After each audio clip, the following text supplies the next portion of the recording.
Valério, de Machado de Assis. Voz, Iba Mendes. Capítulo 1. Valério era fluminense. Veio à luz com a Revolução de 1831. O pai estava no campo, enquanto ele nascia humildemente, entre as lágrimas de sua mãe e os cuidados de uma velha comadre. Quando o pai voltou a casa, encontrou esse aumento na família. Beijou o filho, consolou a mulher, comeu alguma coisa e foi passar a noite num dos clubes do tempo.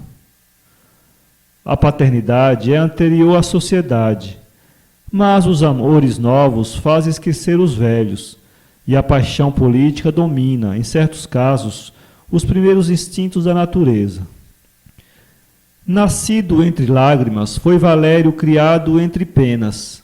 O pai, que era um pobre militar, não tinha recursos de sobra para deixar a família e morreu pouco depois da Revolução. A mãe educou como pôde o pequeno até a idade de 7 anos. A pobre senhora morreu sem poder vê-lo num colégio.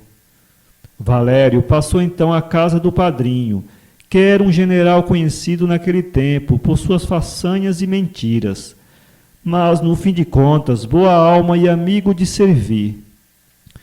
O general mandou ensinar ao afilhado os primeiros rudimentos da língua e um pouco de latim. Vendo os progressos do pequeno, determinou mandá-lo estudar direito, e nesse propósito estava quando faleceu sem testamento. Os poucos bens que tinha caíram nas mãos dos parentes, e Valério ficou senhor das calçadas da rua, na idade de 14 anos. Como não é nossa intenção contar dia por dia a vida do rapaz, corramos um véu sobre os acontecimentos da sua adolescência até encontrá-lo em 1861, com 30 anos de idade, sem mais fortuna do que quando nascera, nem recurso certo para correr às necessidades da vida. Tentara estudar direito, mas não conseguira alcançar os meios precisos para um curso regular. Não tinha ofício nenhum, não só porque não o arrastava para aí a vocação, como porque, sentindo-se apto para uma carreira literária, temia perder a sua utilidade no mundo, adotando um meio de vida em que nada podia fazer. Desistiu do intento de estudar direito, fechou os livros numa caixa e, contentando-se com o pouco que sabia de latim, geografia e história, entregou-se todo aos 2 empregos de que tirava escassos recursos, escrevente de cartório e revisor de provas de tipografia. Não consta em memória de homem que esses 2 empregos tenham dado grandes rendas a quem os exerce. Valério vivia pobremente. Recebia um mesquinho ordenado da tipografia e cobrava pela rasa o trabalho do cartório. De quando em quando, algum translado de inventário lá lhe dava com que comprar um paletó. Mas, como nem sempre havia translado, nem sempre havia paletó novo. Os cotovelos, amigos da liberdade, operavam-lhe às vezes soluções de continuidade nas mangas. Nem era raro ver um botão solitário na cintura, tendo o outro caído de velhice. Uma das coisas que Valério estudara com proveito era a gramática portuguesa. Por isso, sabendo que vagara uma cadeira de gramática num colégio público, Valério propôs-se a cadeira e foi pedi-la ao funcionário competente. A cadeira foi dada a outro peticionário, que escrevera nesses termos ao diretor: não consta-me que haja candidato sério ao lugar que vagou nessa escola. Desejava consultar Vossa Excelência a respeito. Valério contentou-se com a tipografia e o cartório. Dividiu o tempo entre esses 2 empregos. O pouco que lhe restava mal chegava para dormir. Ocupava um aposento numa casa da Rua das Flores e facilmente se imaginará que o aposento não primava pelo luxo. O mesmo espaço servia de sala e alcova. A mobília era escassa e pobre. Tal era a vida de Valério aos 30 anos. Abundância de apetite e escassez de jantares. Isso é a segunda classe de Chelmsford. Muito trabalho e pouquíssimos recursos. Nulo passado, escasso presente e tristíssimo porvir. Quando Valério meditava sobre as condições da sua existência, a sua mocidade sem risos, o seu futuro sem esperanças, lançava um olhar melancólico para o suicídio, como a solução razoável do problema da vida, e perguntava entre si se a moral que desarma o braço do homem não era simplesmente uma moral de convenção. Imediatamente, porém, volvia a sentimentos melhores. Encarava severamente a responsabilidade que lhe corria de carregar a vida dignamente, sem violência nem rebeldia. Adiava o suicídio para o próximo desânimo. Contribuíam para esta filosofia severa algumas horas de ambição e devaneio, em que Valério esquecia provas e translados e lançava o espírito por esses espaços fora em busca de felicidades sonhadas e imaginadas grandezas. Não tinha objeto sua ambiciosa imaginação. Ora vivia uma vida de amores, ora ocupava um trono de glória. Agora imaginava-se Petrarca, mais tarde acreditava-se Pitt. Constituía castelos no ar, embriagava-se com perfumes do Oriente, dominava as tubas pasmadas, vivia um romance e repousava na história. Quando descia dessas alturas vertiginosas, Valério tinha ao menos esquecido a miséria atual, porque sonhar é esquecer, e esquecer é muita vez toda a felicidade da vida. Capítulo 2.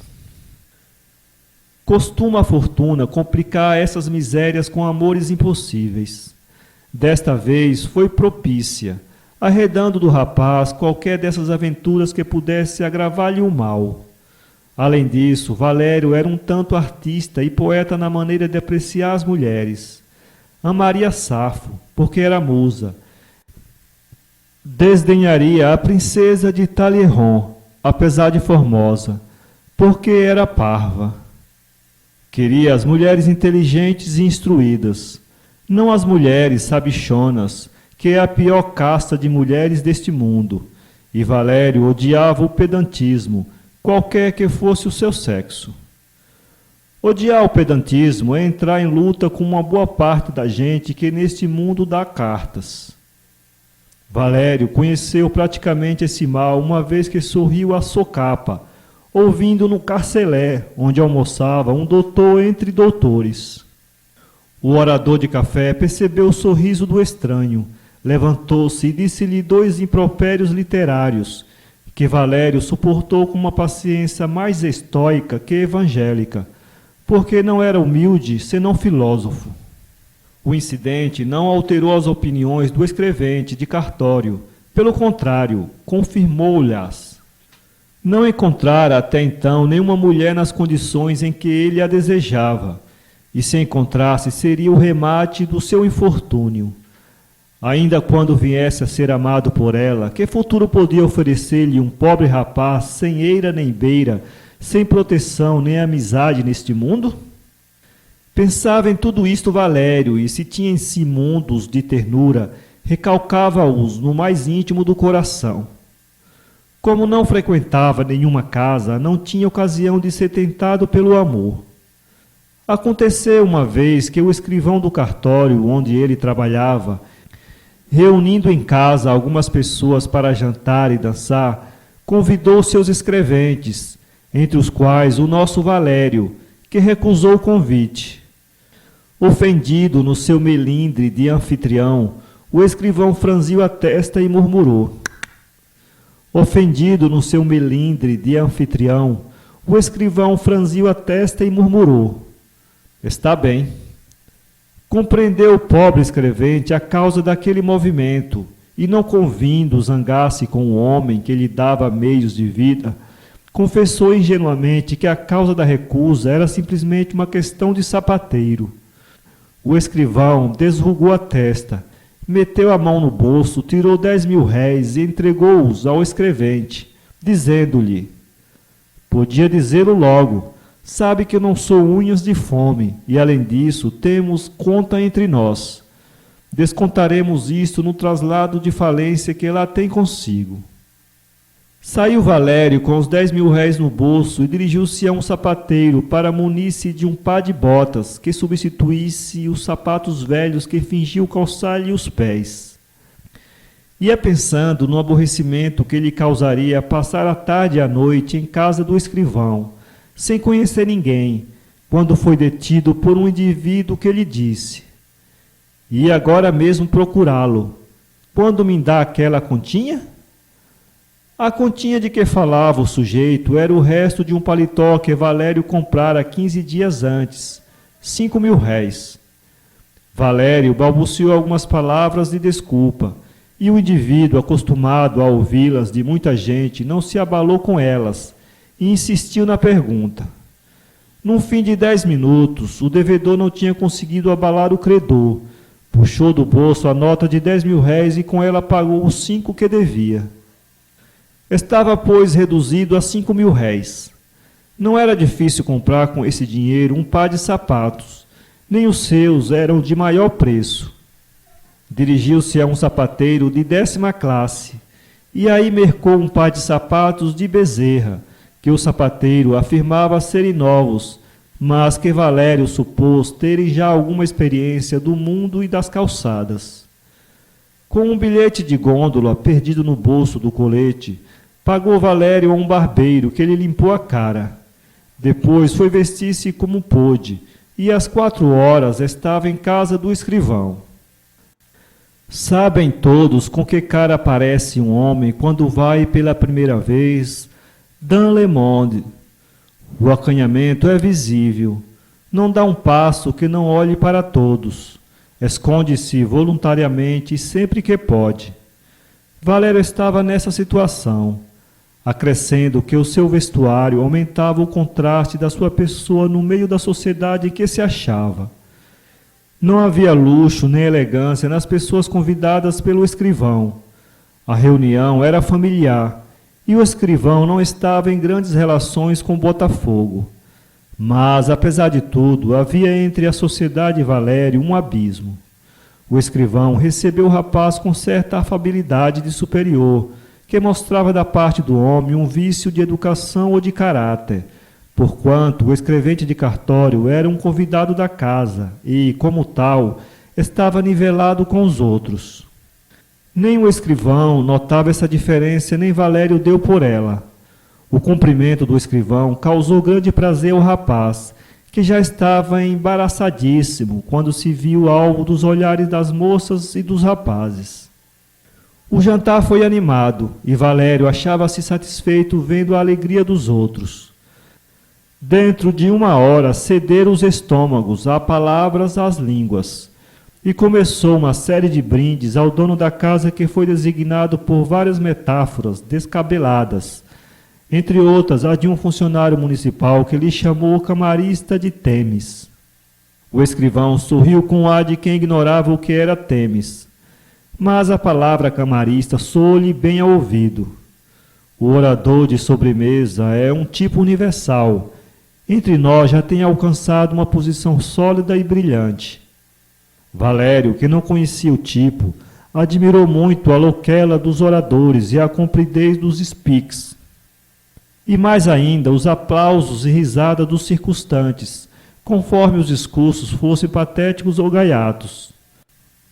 Todos tiveram partes nas saúdes, e o último brinde foi levantado pelo escrivão, que falou nestes termos: Meus senhores, se há na vida de um homem instantes de felicidade, é certamente este em que os amigos se reúnem à roda de nós, para cumprimentar-nos e partilhar conosco as afeições sinceras e profundas. Muito bem!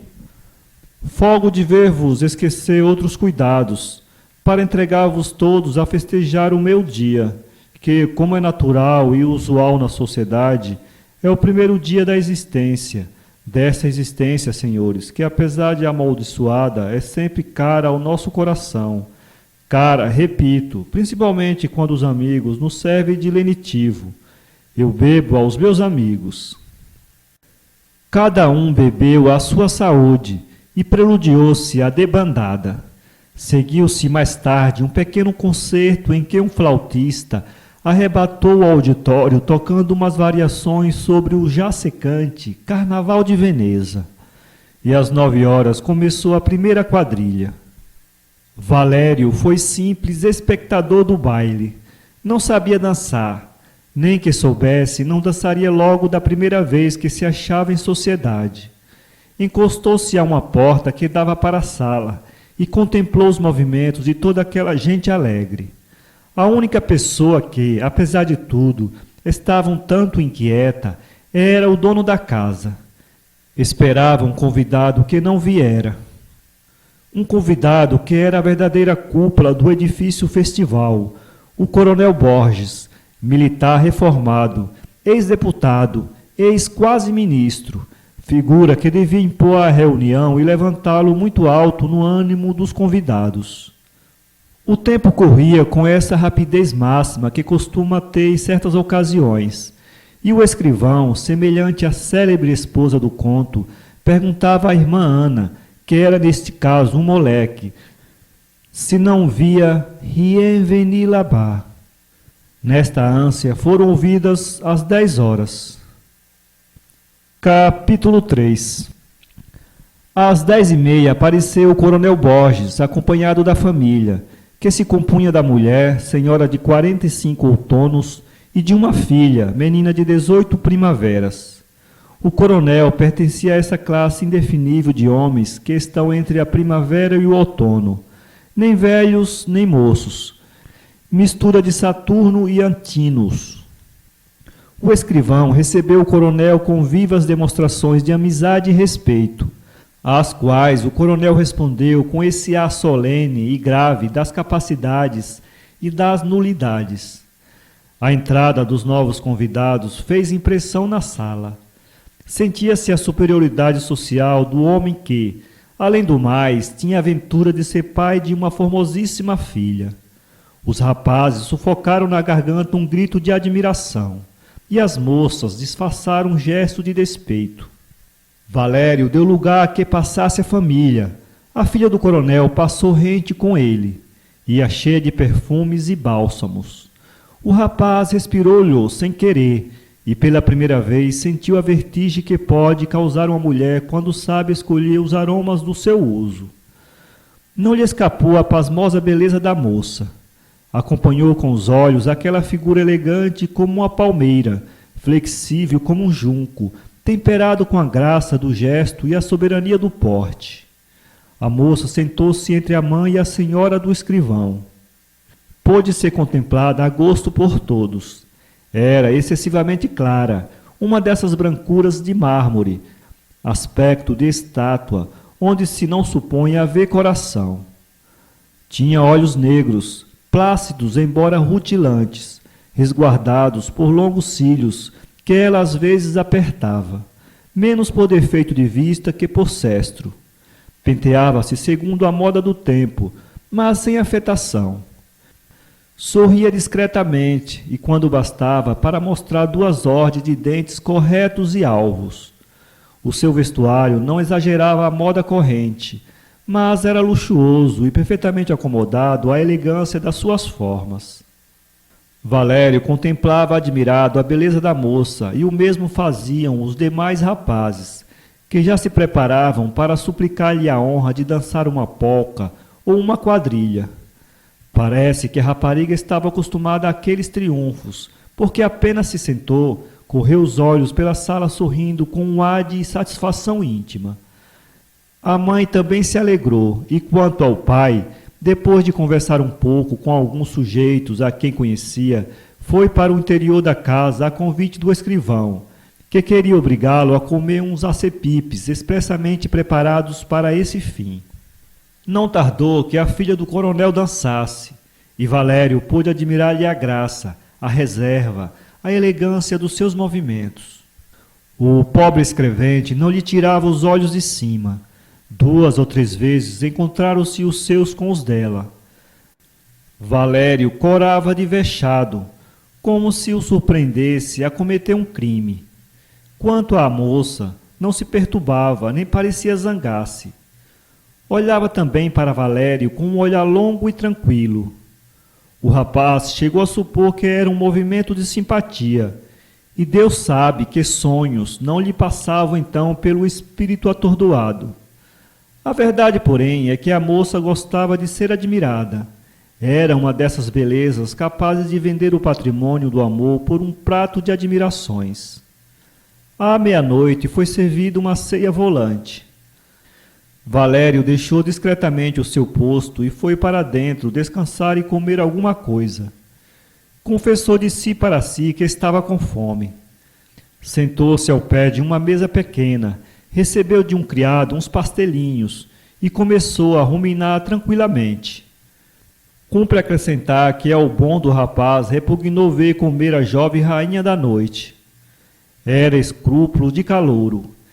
É mais poético não assistir à operação dos queixos quando se ama uma mulher, mas, ai triste, nem por isso fica suprimida a operação. O estômago não tem sexo e a natureza tem exigências fatais. Aqueles lábios que nos parecem exclusivamente feitos para risos e beijos são a entrada indispensáveis de covilhetes e pastéis.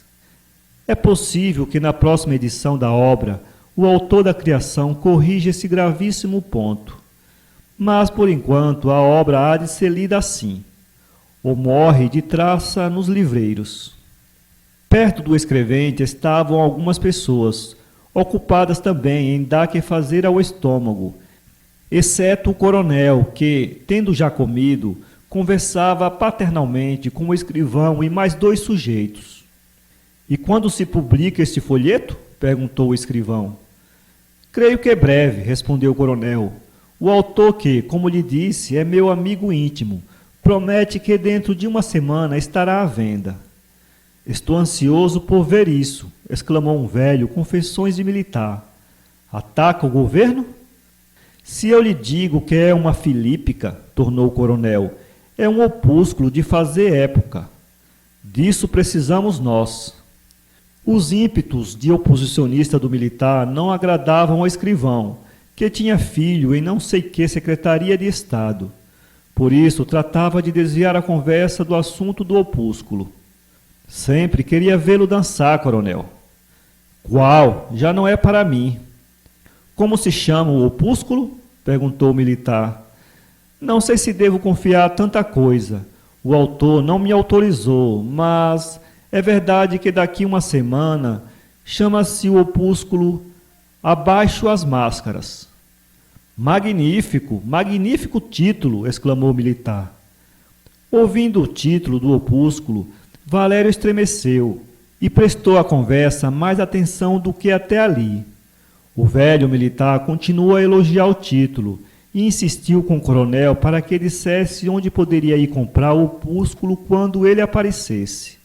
Suponho que em todas as livrarias, mas se quer eu lhe arranjarei um e mandar-lhe-ei antes de publicado. Tanto favor, a obra é bem escrita? Dizem que sim, eu não entendo de estilos. Sem medir todo o alcance da inconveniência, Valério interrompeu a conversa dizendo: entendo eu um pouco, e acho que o estilo do opúsculo de que se trata é excelente. Houve um súbito silêncio logo depois das palavras do escrevente. O escrivão fez uma careta de desgosto vendo que Valério se intrometia onde ninguém o chamara. E o coronel, disfarçando quanto podia um sorriso delator, perguntou ao vizinho quem era aquele sujeito. O vizinho disse que o não conhecia. O coronel voltou-se para Valério. Conhece então a obra? Perguntou-lhe. Conheço. Conhece o autor? Não, senhor. Então houve traição. Não, senhor, eu sou revisor de provas na tipografia, onde se está imprimindo o folheto. Novo silêncio e mais prolongado. O escrivão tinha a cara mais vermelha que um pimentão.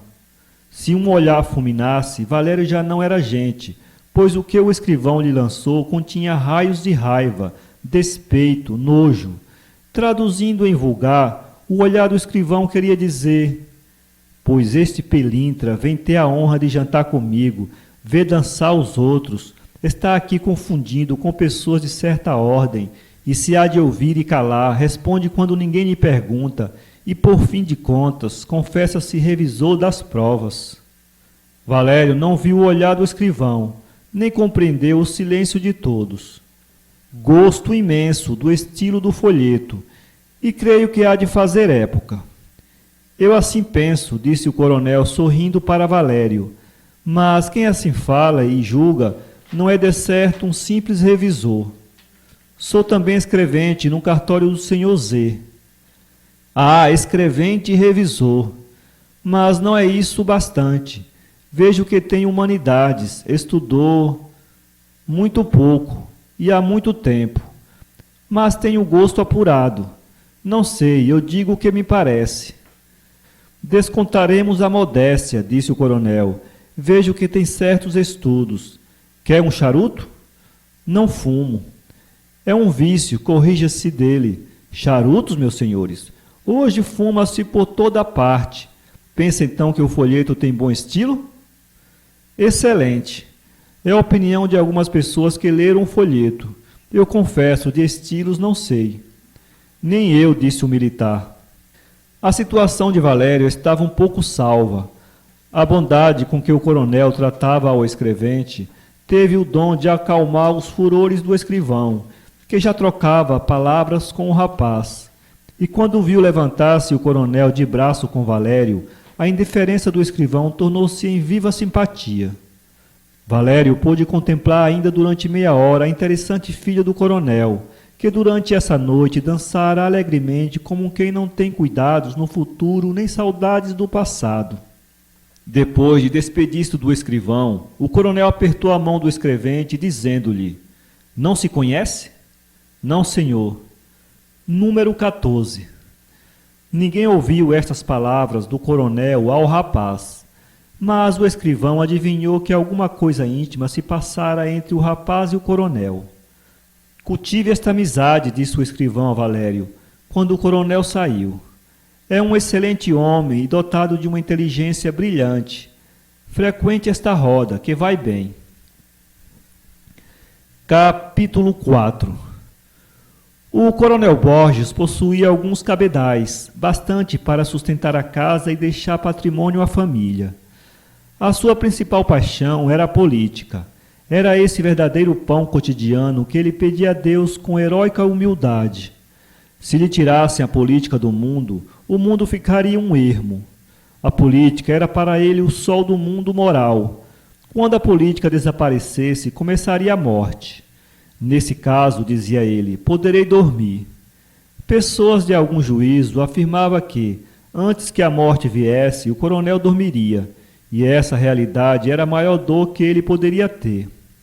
Não nos enganemos, entretanto. A política do coronel não existe nos livros de Montesquieu nem Maquiavel. Tinha outros códigos, a outras leis obedecia. A política do coronel começava no subdelegado e acabava no coronel. Uma remoção de comarca valia para ele um princípio. A Guarda Nacional e a polícia eram para ele toda a opinião pública. Sorria com desdém quando lhe falavam de outras coisas que não fossem essas coisas práticas. Escudado no axioma que diz que a política é uma ciência de aplicação, o coronel tinha mais respeito a um juiz municipal que a um artigo de lei, porquanto a lei era o tema e o juiz municipal a imagem da aplicação. Na Câmara fez um papel de mudo, mas o seu ar de gravidade era respeitado como um sintoma de sabedoria. Aplicava muitas vezes esta resposta de solo a Pariandro: Não sabes tudo que é impossível ao tolo calar-se durante um festim? O parlamento, no juízo dele, era o festim da opinião, e se era verdade, como ele dizia, que a opinião estava na política, podemos, sem afronta da lógica, compará-lo a um covilhete. Covilhete sou, responderia o homem, mas para a boca dos meus adversários, que me hão de engolir, quer queiram, quer não. Não falava nem escrevia. Os amigos políticos ofereceram-lhe um lugar numa gazeta. Recusou. Estranharam-lhe a recusa. Por que motivo recusava ele a tribuna e a imprensa? Explicou-se dizendo que não tinha os talentos requeridos. Ninguém aceitou a explicação. Atribuíram-lhe a virtude da modéstia. O deputado sorriu. O sorriso é a elasticidade aplicada à conversação. Diz de tudo e nada, isto e aquilo, o mal e o bom, confessa e nega, aceita e recusa. Deixou o parlamento sem fazer manifestação nenhuma, mas ficou-lhe a reputação de homem de bom conselho, qualidades políticas, gravidade de pensar, e recolheu-se à tenda, como Aquiles, disposto a não sair dela sem que lhe matassem um Patroclo. Aconteceu justamente que um parente da mulher recebeu o garrote do governo, e o sangue dessa vítima, que gozava de perfeita saúde, reclamou vingança imediata. Pegou na pena e escreveu um livro de 200 páginas em que dizia coisas de Arco da Velha ao governo e ao país. Quis conservar o mais restrito e cógnito. Mandou o folheto à imprensa por mão de seu sobrinho, a quem confiou a direção do preparo tipográfico, e aguardava ansioso o dia em que aparecesse a obra e fizesse pasmar o mundo literário. Olha lá, meu André, dizia-lhe a esposa, não te vás meter em trabalhos. Que trabalhos, Luísa? Eu sei, descompor o governo. Não te podes arriscar a ser preso? Isso não me há de acontecer, por desgraça minha. Obter a palma do martírio. Não sou tão feliz. Benzeu-se a esposa, que era temente a Deus e à polícia, enquanto o coronel mandava para a tipografia as provas que o sobrinho lhe trouxe. Aguardava-se a publicação da obra, que, na opinião do autor, era uma colubrina de bronze coado, quando se deu o sarau do escrivão e encontro de Valério. O escrevente prometera lá ir à casa do coronel no dia seguinte, e assim o fez, depois dos trabalhos da imprensa, que terminaram pelas 7 ou 8 horas. No cumprimento exato da promessa, influiu acaso a filha do foliculário? Indo à casa do coronel, Valério levava a esperança de avistar-se com a moça? Para ser verdadeiro, devo dizer que não. Era talvez mais poético que assim fosse, mas não era a ideia do rapaz. Valério fazia justiça à sua posição, que era nenhuma. Não nutria a esperança de merecer da moça um momento de atenção. Demais, a impressão da noite anterior, conquanto fosse viva, passara depressa, do mesmo modo que se esvoam os sonhos da sorte grande ao proletário, que não tem com que comprar um bilhete. Digamos a verdade toda. Valério foi exato na execução da sua palavra pela esperança de que o coronel viesse a protegê-lo, e as palavras do escrivão influíram também para isso. Na situação em que se achava, queria mão que o levantasse, amigo que o protegesse. Não tinha mão nem amigo. O coronel pareceu-lhe homem talhado para ajudar um rapaz laborioso e pobre. Valério não quis repelir aquele auxílio da fortuna. Recebeu-o alegremente o coronel. Bem-vindo seja, meu amigo, disse-lhe ele, convidando-o a entrar para a sala. Cuidei que não viesse. Bem sei que é um pouco tarde, respondeu o escrevente, mas só agora acabei o trabalho. Não é por isso. Pensei que não viesse porque não supunha que um pedido meu pudesse trazê-lo cá tão cedo. Valério fez um gesto. O coronel interrompeu-lhe. Já sei o que me vai dizer, e eu, por exceção, creio no seu protesto. Não falemos nisso. Diga-me, toma chá comigo, não? Não posso, senhor coronel. Por quê? Tenho um trabalho urgente. Ainda hoje? Sim, senhor. Trabalha muito. Assim é preciso. Pois trabalhará até mais tarde, mas por hoje é meu. Valério não respondeu, ainda que contrariado com o obséquio. Quanto ao ex-deputado, entrou logo a falar no opúsculo, que devia aparecer dentro de 8 dias, e de novo perguntou se o achava bem escrito. Ouvida a confirmação de Valério, o coronel não se deteve, e confessou-lhe que era o autor. Valério já devera tê-lo percebido, mas o rapaz, apesar dos 30 anos feitos, era de uma ingenuidade pueril. Cumprimentou o coronel pela obra, e o coronel sorriu com ar de satisfação. Entrou a conversa pela política adentro. Valério, de política, apenas sabia alguma coisa que lia nos jornais do Carcelé, quando lá ia almoçar. Mas era fácil conversar com o coronel. Fazia-se o papel de confidente. Tão reservado era o ex-deputado na rua e na Câmara, como expansivo em casa, principalmente quando o auditório não lhe parecia nímio instruído. Veio uma mucama dizer que o chá estava pronto. Quando Valério e o coronel entraram na sala de jantar, já lá estavam sentadas a senhora Dona Luísa e a menina Élvia. O coronel fez uma apresentação geral do conviva, que não deixou de estremecer quando encontrou os olhos da moça. Esta fitou tranquilamente os seus no rapaz e pareceu conhecê-lo. Fez um esforço de memória e lembrou-se de tê-lo visto na véspera na casa do escrivão. Nenhum incidente perturbou este chá patriarcal, entremeado de observações políticas do coronel e vago suspiro da filha. A senhora Dona Luísa, sabendo, na conversa, que Valério nascera no dia da Revolução de Abril, contou uma anedota do tempo, e o coronel aproveitou o ensejo para dizer a sua opinião sobre a Revolução. Élvia pouco falou.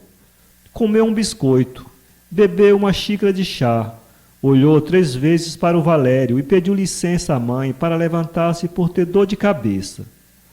Concedeu-lhe a boa senhora, enquanto o coronel sorria maliciosamente à parte. Pouco depois retirou-se Valério, mas só depois de prometer ao coronel que o iria ver no dia seguinte de manhã. Foi com efeito no dia seguinte à casa do coronel. Eram 8 horas da manhã. Sabe o que eu desejo? Conheci que o senhor é moço inteligente. Queria incumbi-lo da leitura das últimas provas do meu folheto, dando-lhe autorização para emendar o que lhe parecer, porque eu escrevi aquilo à pressa, e agora tenho muitas coisas que me tomam tempo. Com muito prazer, respondeu Valério, mas eu não creio que se deva emendar mais nada. Pode haver, insistiu o coronel.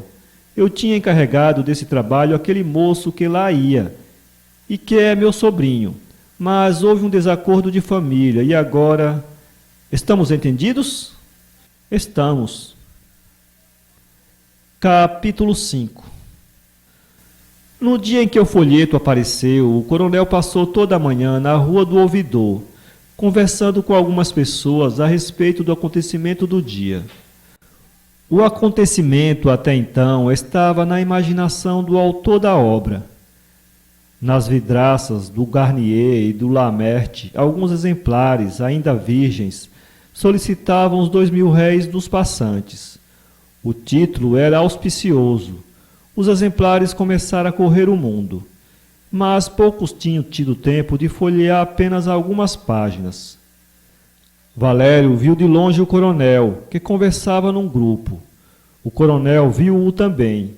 O rapaz sorriu e caminhou para lá, mas o foliculário ocultou a cara e encostou a boca ao ouvido de um dos circunstantes. Valério passou sem parar. Quando à noite, segundo promessa anterior, o revisor se apresentou em casa do coronel, disse-lhe este: Olhe, hoje vi-o de longe, e fingi que não o via. Não é conveniente que pareça conhecer-me. Eu estou vendido aos deuses infernais. Mas que me importa que saibam da honra que Vossa Excelência me dá? Eu não tenho nada com o governo. O coronel abanou a cabeça. Quem pode afirmar isso? Disse ele. Aceite o meu conselho. Quando me vir, finja que não me conhece, senão pode ficar comprometido. Valério prometeu por condescendência. No meio da conversa, suspeitou que o conselho do coronel fosse uma evasiva e que o único desejo dele fosse não manifestar em público as relações que tinha com o escrevente revisor de provas. Mas achou pueril esta razão. O folheto fez alguma impressão.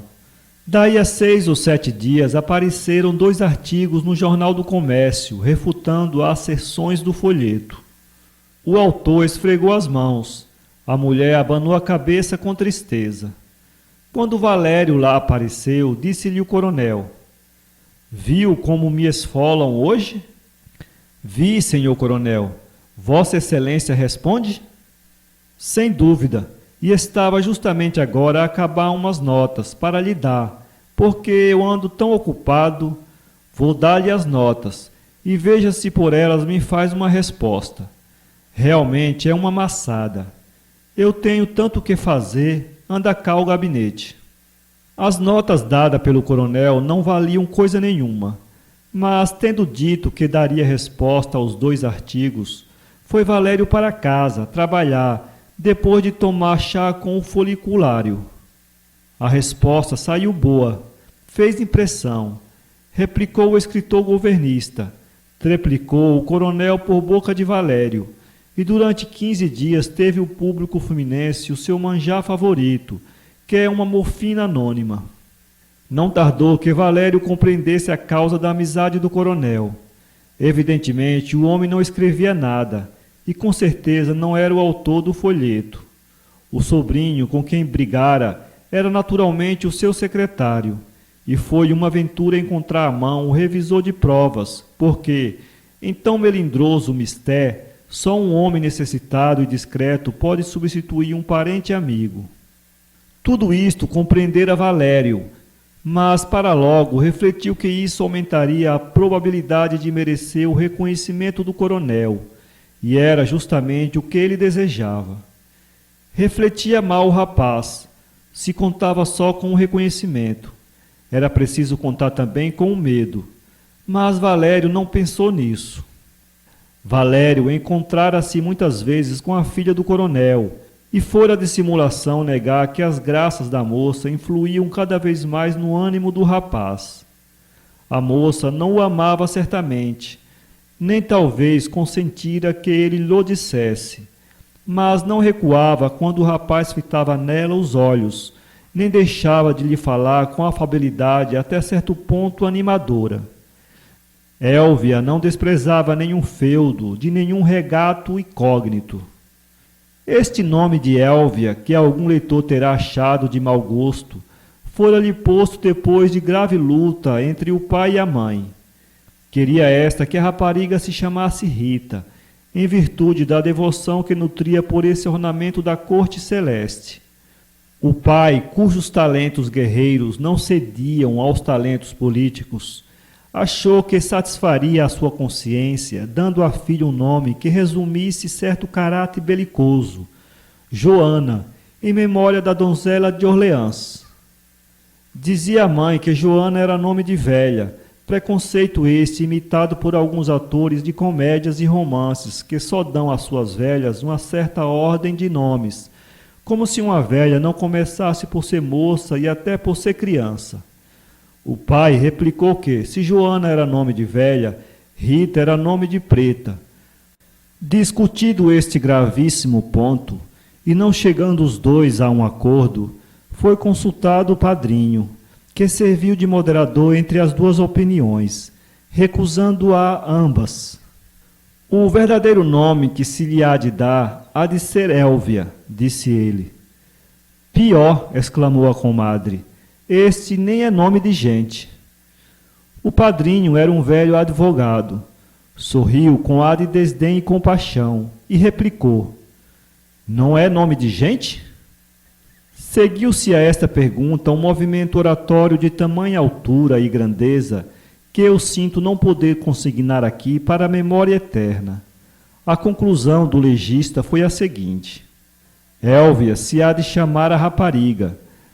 porque foi o nome da maior mulher que honrou a raça humana, mulher imortal que devia ter o busto em todas as cidades e em todos os parlamentos, pois foi ela a autora da maior obra que os séculos ainda conheceram. Foi a mãe de Cícero. Dona Luísa não entendeu a tolice do compadre e achou que nem Cícero, nem sua honrada mãe, que Júpiter guarde, vinha nada ao caso da pequena. Todavia, calou-se. Quanto ao coronel, não perdeu tão boa ocasião de mostrar sua eloquência doméstica e assombrar a mulher com um elogio do orador romano. Assentou-se que se chamaria Élvia, e assim se batizou a menina na igreja de Santa Rita. Que dúvida teremos de aceitar o nome da rapariga se já aceitamos os escritos do pai? Capítulo 6. Valério convenceu-se um dia de que não era indiferente a rapariga. Foi o caso que, estando ela uma noite a tocar uma melodia assaz triste, o moço disse ao pai que achava a música lindíssima, e o pai, à mesa do chá, comunicou a opinião à rapariga, que sorriu e concordou com Valério.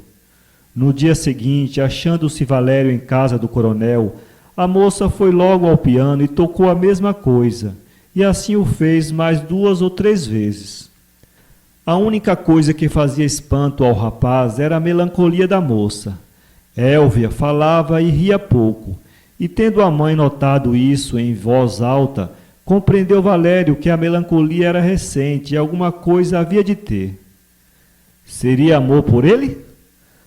Valério começou a sentir essa doce ilusão, e sem outros incidentes, como o do piano, vieram dar alento ao coração ambicioso do rapaz, sem audiência do juízo que lhe poria veto às esperanças. Valério, entretanto, julgava que, se a rapariga lhe aceitasse o amor, fácil seria obter o consentimento do pai. O coronel revelava a todos os instantes que prestava à opinião e ao juízo do moço uma homenagem de respeito. Sem intenção de o dominar, Valério influía no espírito do coronel, a ponto de causar ciúme à mulher, que via levantar-se em frente de si uma autoridade estranha e ilegítima. Valério era o oráculo de Delfos do coronel, que o consultava a respeito de todas as coisas, até as mais minuciosas. Admirava-se o rapaz de não ter sido um espírito daqueles aproveitado pelos partidos que se acham sempre auxiliares desse gênero e os empregam com proveito de ambas as partes. Naturalmente, a gravidade muda do ex-deputado foi a sarça ardente que o escondeu aos olhos profanos, e a maleabilidade do homem atravessou incógnita o parlamento. Resolvera o coronel escrever segundo opúsculo, e Valério foi convidado a redigir as notas esparsas do autor que, a julgar pelo trabalho alegado, era o indivíduo mais laborioso das 2 Américas. Desta vez, disse o coronel, não é admitido que me recuse pagar-lhe. Já não se trata só de artigos. Trata-se de um folheto que lhe há de levar tempo. Se é com essa condição, respondeu Valério, não lhe faço o trabalho. Mas, tenho dito. O coronel apertou-lhe a mão com aquela energia de um homem que, inesperadamente, faz uma economia de 100 ou 200 mil réis. O senhor é um homem admirável, disse ele ao rapaz. Não me disse que me quer por amigo? Sem dúvida. Pois deixe-me colher o fruto da amizade, que é servir os amigos. Começou o rapaz a redigir o novo opúsculo. Valério tinha algumas qualidades de estilo, posto não tivesse estilo feito, nem podia tê-lo, que só o trabalho e a meditação pode provar as prendas literárias. No entanto, era sóbrio, enérgico, claro e animado quando escrevia, e para um folheto político estas qualidades são preciosas.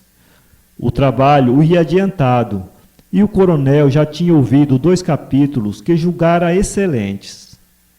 Uma tarde, saindo da casa do coronel, aonde fora de passagem, Valério encontrou junto à porta da sala a menina Élvia, que lhe disse: "Venha antes de cá está o papai."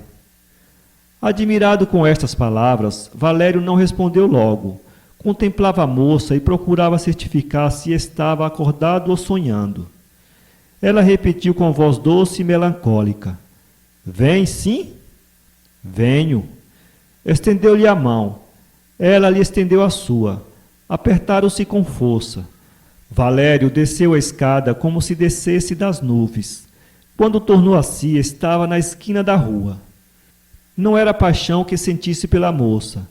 Alguma simpatia, sim, esboço de amor. No entanto, ouvindo aquelas palavras, viu apresentar-se-lhe uma visão de felicidade. Imaginou que a moça ardia por ele, e que há de melhor neste mundo do que ser amado? A vida é tão curta, os homens tão maus, os acontecimentos tão incertos, que uma criatura que nos ama é a imagem da misericórdia de Deus.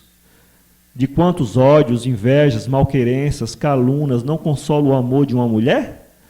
Tudo isso anteviu o espírito de Valério, que foi a tipografia mais leve que um pássaro e cheio de confiança no futuro.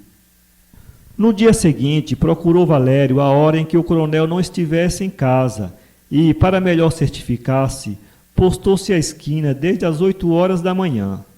Ali esperou 2 longas horas. Tamanha paciência só um amante a teria, a não ser um credor. Às 10 horas viu sair o coronel de cabeça alta e brandindo com gesto, que pretendia ser gracioso, uma bengala mais grave que o dono. Valério investiu para casa. No corredor estacou. Qualquer que fosse mais corajoso estacaria também. Não se acode a tais entrevistas sem um grande abalo, e não há coragem de Aquiles que não abata as armas ao aproximar-se de uma menina que parece querer amar. Hesitou se devia subir. A consciência disse-lhe que era talvez inconveniente. Era uma formalidade da consciência. Ela bem sabia que não é forte quando está doente do coração. O coração disse ao rapaz que subisse. O rapaz subiu. Élvia, que da janela o vira entrar, já o esperava no patamar. Papai saiu agora mesmo, disse ela, entrando com Valério na sala. Vi-o sair, respondeu o moço, corando muito. Daquelas 2 criaturas, a que estava tranquila era Élvia. A que estava comovida e envergonhada era Valério. Trocavam-se os papéis. Depois que se sentaram, disse Élvia: Já, amor? A alma de Valério deu um pulo ao ouvir estas palavras. O moço não soube que responder. Fitou os olhos da moça, abaixou-os depois como uma donzela que ouve uma confissão de amor. Ela repetiu a pergunta. Valério murmurou: Amo. Ainda bem, disse ela. Compreender-me-á então. Só quem amou compreenderá o passo que dei. É inútil defender-se, disse Valério. Eu agradeço-lhe até esse passo. Tanto melhor, obrigada. Élvia soltou estas palavras com voz trêmula. 2 lágrimas começaram a tremer-lhe nos olhos. Eram as avançadas de uma legião de lágrimas que estava a saltar-lhe e não se detiveram. Valério levantou-se e correu a Élvia, quando esta, pondo a cara nas mãos, chorava e soluçava como se uma grande dor lhe apertasse o coração. Animava-se a estátua. Aquela que parecia de gelo era de fogo. Houve um prolongado silêncio. A moça enxugou os olhos e Valério sentou-se triste. Triste porque as lágrimas de Élvia queriam dizer que não se tratava de um amor nascente, mas de um amor contrariado. Compreendeu de um lance que era chamado como Salvador. Outro talvez se sentisse humilhado. Valério não. Deixou que a moça pudesse falar e disse-lhe: Que posso fazer para que seja feliz? Tudo. Juro-lhe que o farei. Élvia contou então ao rapaz que amava o primo e era amada por ele, mas que, tendo o pai brigado com ele, lhe proibira voltar a casa e ela perdera a esperança de que o pai consentisse jamais num casamento. Queria que Valério interviesse para que o primo voltasse a casa e se reconciliasse com o coronel. O resto viria por si. Há muito que ele queria falar, mas era impossível. Aproveitei a indisposição de mamãe, que desde ontem está na cama, para lhe dizer isto. Por que não me escreveu? Não podia e, ainda que pudesse, não tinha certeza de convencê-lo com algumas palavras frias escritas no papel. Valério prometeu interceder em favor do namorado proscrito. Para isso, tomou informações a respeito do rapaz para ir à casa dele. Depois mudou de plano. Advertiu que entender-se com ele era dar à intervenção um caráter de serviço pouco delicado e achou melhor servir unicamente a moça, o que lhe parecia mais próprio. Capítulo 7. O coronel resistiu ao primeiro ataque. Pede-me por um pelintra, disse ele a Valério. Não conhece aquela bisca. É um Peralta que me não respeita e até chegou a ter a petulância de amar-me cara pequena. Está feito, ele é rapaz. Pois será, mas eu não dou minha filha a um Valdevinos daquela laia. Mas eu desejava servi-lo-ei noutra coisa, nisto não. Valério calou-se, achou melhor adiar o ataque para mais tarde. O coronel ainda falou a respeito do sobrinho, e vendo que Valério nada mais dizia, calou-se também. Ao cabo de 5 dias, resolveu falar-lhe outra vez, mas dessa vez foi o coronel quem primeiro tocou no assunto. Ainda pensa no tratante do meu sobrinho? Ainda. E o senhor? Eu estou na mesma. Perdão, senhor coronel. Eu não creio que o seu sobrinho mereça tanto ódio. Fez algumas extravagâncias de rapaz, mas é um caráter, quero dizer, é um sobrinho, um parente. Veja lá, nem o senhor se atreve a elogiá-lo, apenas o desculpa. Conhece-o bem? Valério hesitou. O coronel, que fizera a pergunta com a intenção de perscrutar de onde vinha o empenho, compreendeu logo que Valério estava influenciado pela filha. Conheço alguma coisa, disse finalmente Valério, e não acho que seja um rapaz perdido. Há de lá chegar. Não falemos mais nisto. Valério compreendeu a necessidade de falar ao rapaz, a fim de não comprometer a moça, caso alcançasse a reconciliação. Jaime recebeu-o com alguma indiferença. Estimou, entretanto, que a rapariga tivesse pedido por ele e disse que a amava loucamente. Este loucamente foi dito com a mesma tranquilidade com que ele diria: está muito calor. Pobre moça, disse Valério consigo. O coronel foi o primeiro a renovar o assunto. Outro, mais sagaz que Valério, ou mais experimentado, teria compreendido que o coronel estava disposto a reconciliar-se com o sobrinho e apenas recusava para ser vencido. Foi o que aconteceu no fim de um mês. O coronel consentiu na reconciliação e Valério atribuiu isso ao prazer que lhe causou o novo folheto político que ele levara pronto. Foi Valério quem conduziu Jaime à casa do coronel e assistiu à reconciliação do tio com o sobrinho, que foi glacial e indiferente. Elvia apertou-lhe a mão com reconhecimento. Devo-lhe a vida, disse ela. Eu devo-lhe a felicidade de a ter feito feliz, respondeu Valério. O moço dizia a verdade. Tinha certa inclinação pela moça, mas os seus sentimentos generosos venceram tudo, e o seu amor nascente desapareceu diante da glória e do prazer de tornar a moça feliz. Elvia não perdeu tempo. Disse ao primo que a pedisse ao pai, e este, depois de alguma recusa, mas aparente que real, concedeu-lhe. Nesse ínterim, adoeceu Valério. O casamento efetuou-se quando ele se achava de cama, e no meio da impressão produzida pelo folheto, que ninguém deixou de atribuir ao coronel. A doença de Valério foi longa e dolorosa. Durou uns 2 meses. Uns vizinhos cuidaram dele e um médico o curou de graça. Quando o rapaz se levantou da cama, foi ao cartório onde lhe disse o escrivão que, tendo admitido outro escrevente por necessidade de serviço, não podia nesse momento admiti-lo, mas que esperasse algum tempo. A tipografia ainda lhe deu algumas provas para ler. Admirou-se Valério de que o coronel não o procurasse, mas pensou que talvez não soubesse da sua moléstia e o supusesse até indiferente, pois sem razão deixara a casa. Foi procurar o coronel. Achou-o aborrecido e zangado.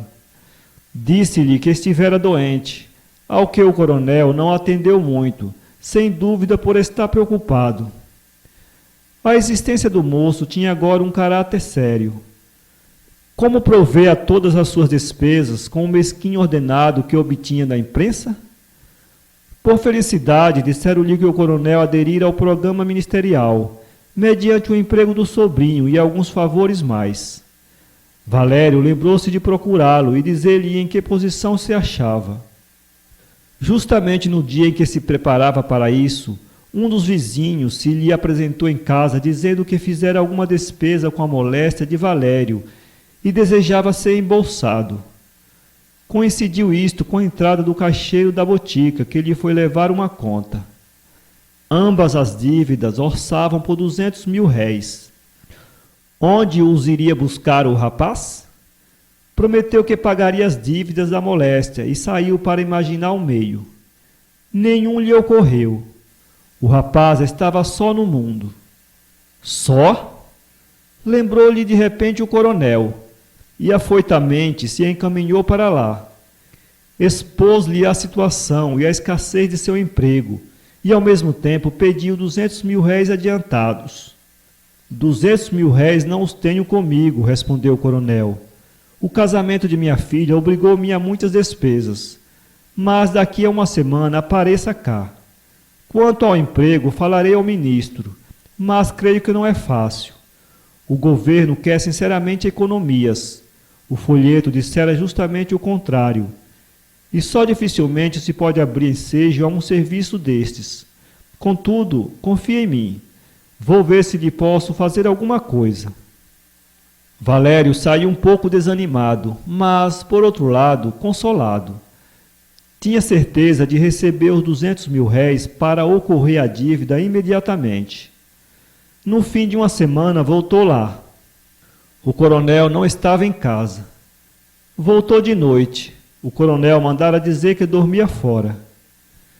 Zangou-se o rapaz contra o destino, mas resignou-se e no dia seguinte foi à casa do coronel. Não o encontrou.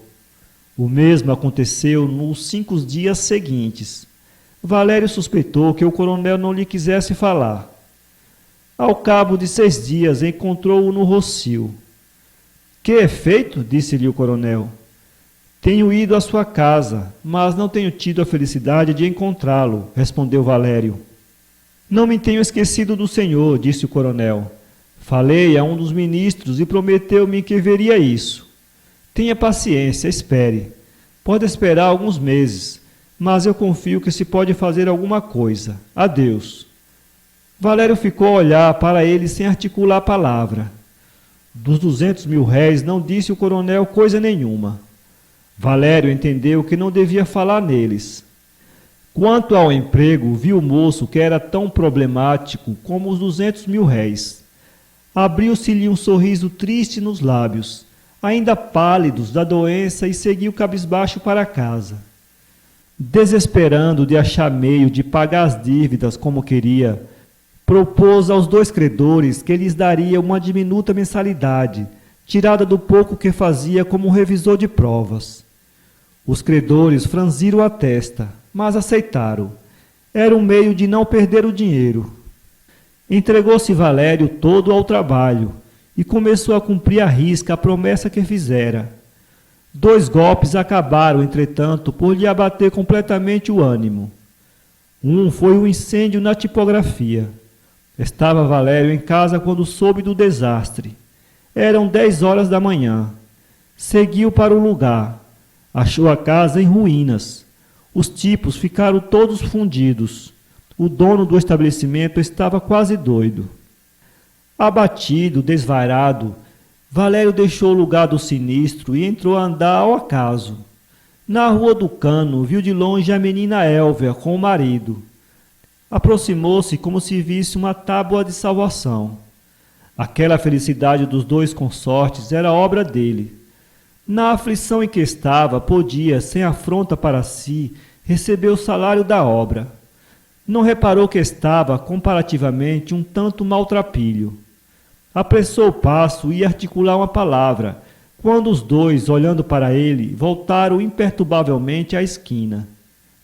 Valério, que cometera outras tolices na sua vida, coroou a obra indo atirar-se ao mar. São Paulo, 2016.